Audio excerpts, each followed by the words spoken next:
kasal, mauwi sa drawing.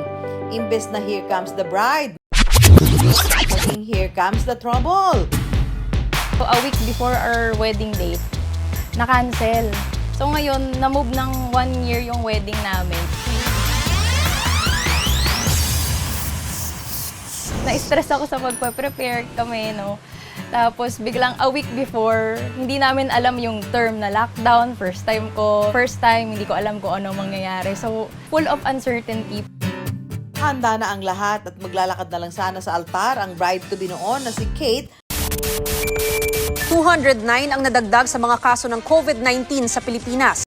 Nang biglang magkapandemya, ang inaakalang ilang araw na lockdown na uwi sa ilang linggo, ilang buwan at umabot pa ng taon. Kasama ng naong siyaming kasal ang pagkakatenga ng mga gamit nila ng kanyang groom na si Carlos. Pati na ang dapat giveaway sa kanilang principal sponsors na ceramic plates and bowls. Kaya ang solusyon ni Kate, imbis na magmukmok, pagkakitaan na lang, ang nakatambay na ceramics. Tinry ko lang naman i-post. Nagkaroon ng mga nagkagusto, kaya parang nagka-idea ako, baka may gusto din ng ganitong produkto dito. 6,000 piso ang nagastos nila sa pagbili ng ceramics. Nang ibenta, nag-mark up siya sa presyo para kahit papaano ay kumita.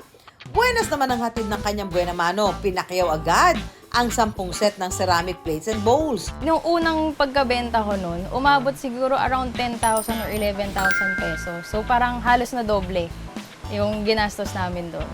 Dito niya nakita ang potensyal ng produkto. Sa murang halaga, may giveaway ng mukhang syala. Gusto kong pasukin yung market na yung mga budgetarian bride ba, magkakaroon sila ng chance na magkaroon ng magandang souvenir at a very affordable price.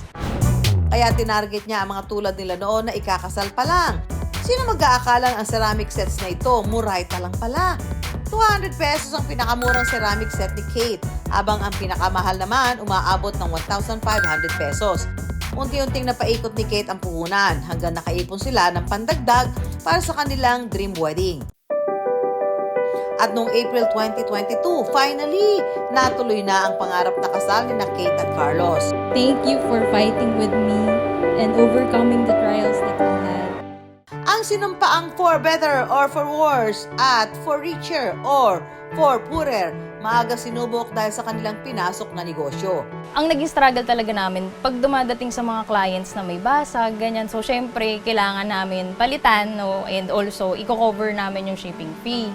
Para maiwasan ang pagkalugi, sinigurado nilang sa mga sumunod na shipment, safe and secured na ang kanilang produkto. Ang ginagawa namin, kailangan shockproof, basagproof. Pinahagis talaga namin dito. Kasi yun yung way namin na parang ma-ensure na dadating sa mga kliyente namin na maayos na maayos. Kasi nga, usually pang events, pang kasal. Titignan namin kung ano yung maitutulong namin. Kunyari, nagkaroon ng may basag na mga items, no? So, papalitan namin. Pag may mga, kunyari, nasirang box, papadala kami ng extra boxes kung ano yung pwede naming ibigay sa kanilang tulong. Ini-import din ni Kate ang ceramic sets mula sa China, kaya naging challenging din para sa baguhang negosyante ang pag-aasikaso ng logistics. Yung transportation, isa yan sa naging malaking struggle ko kasi napakarami kong tinry. Meron yung mga sobrang bilis pero sobrang mahal. Buti na lang, nakahanap din ako ng partner namin dito na parang maayos talaga sila na forwarder company and affordable for me. Ang mga napagtagumpay ang problema sa negosyo ang dahilan, kaya mas nagiging matatag ang pagsasama ni Kate at Carlos. Talaga namang match made in heaven! Speaking of a perfect match, meron tayong challenge sa mga kapuso natin dito sa Araneta City, Cubao. Ayan. Ang kailangan lang nilang gawin, itong mga bowl na to na nasa harapan nila, ay itapat nila dito. So, 1, 2, 3, para malaman kung matchy. Ang mga kapuso natin na makakaroon ng perfect match ay makakatanggap ng 100 pesos! Ayan.